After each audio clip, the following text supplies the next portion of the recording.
Well, today we hear two stories about mountains, one concerning Abraham, the other one of Jesus. And actually, mountains are one of these special places we find in the world of religion, because most religions share this sense of mountains, but also especially in the world of mysticism. We know, for example, that St. Francis, as we're celebrating in particular today, Francis himself spent, during the course of the year, 5 Lents. Meaning that not only just the one 4-day period that we normally do, but he also spent 4 other ones. And during that time, Francis would go up in the mountains. And part of that was to get away. We know other people besides Francis. It was to seek protection. They felt mountains, you were closer to God because God was up above you and not below you. That's, of course, what they thought hell was in the center of the earth in the Middle Ages.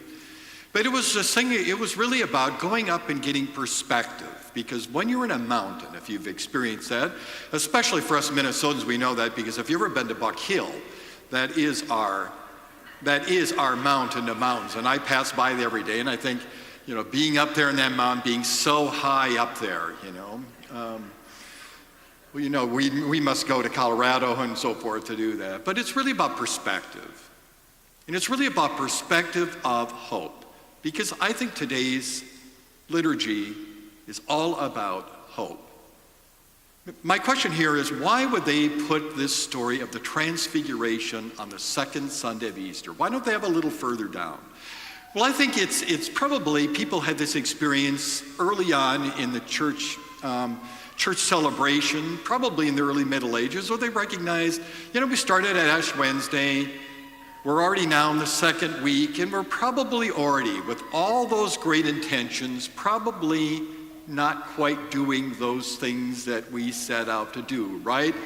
I myself made that, promise to myself that because I'm so busy doing so many things, I was really going to focus about taking time out in quiet and in contemplation and so forth like this, and here I am going, what happened to that?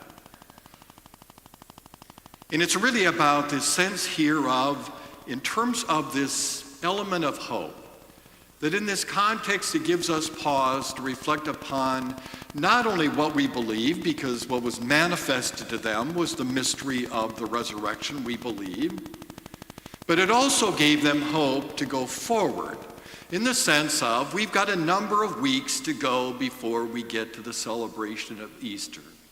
And this gives us hope in the sense of giving us that assurance of faith, but moves us forward with what we've experienced, because we already experienced partially God's presence here and now.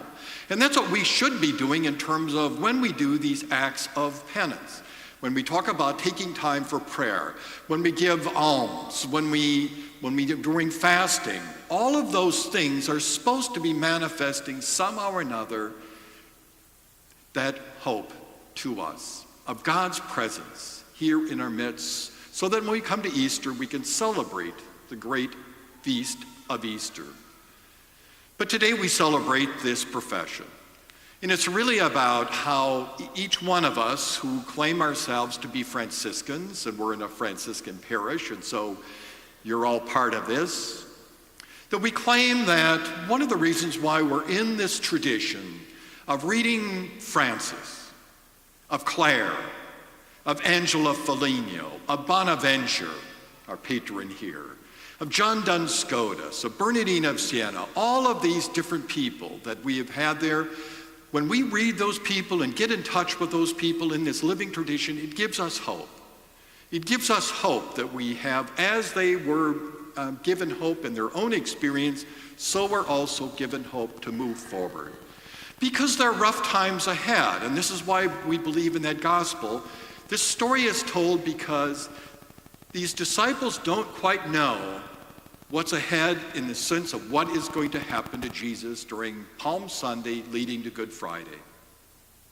And as the gospel tells us that they're pondering now, what is this mystery when Jesus is talking about raising from the dead? What does this mean? Well, it gives us hope to go forward, to face those difficulties of the suffering and all of those other things that we go through in life to get to that point of the resurrection. Because all of this, what we're doing here, is really about celebrating Easter, because that's where we experience the great presence of Christ in a new and dynamic way. But it is the fulfillment of everything that we are doing. So on this day of hope, this time and especially of us connecting up with our Franciscan tradition here and living in that thing, this should give us pause to find out, what do we really hope in? We really hope in that same presence we're already experiencing partially, we will experience in its fullness in the Easter to come, but also the Easter of all eternity. Because the great promise of hope which we have in our faith experience, we express in our love, we get to that end, and that hope brings us to that point of accepting that fullness of God's presence that we're experiencing only partially now. In the people, the sacraments, the scriptures, all of those things we're experiencing partially. What we'll experience in eternity is that full presence of God. And that's what we celebrate today.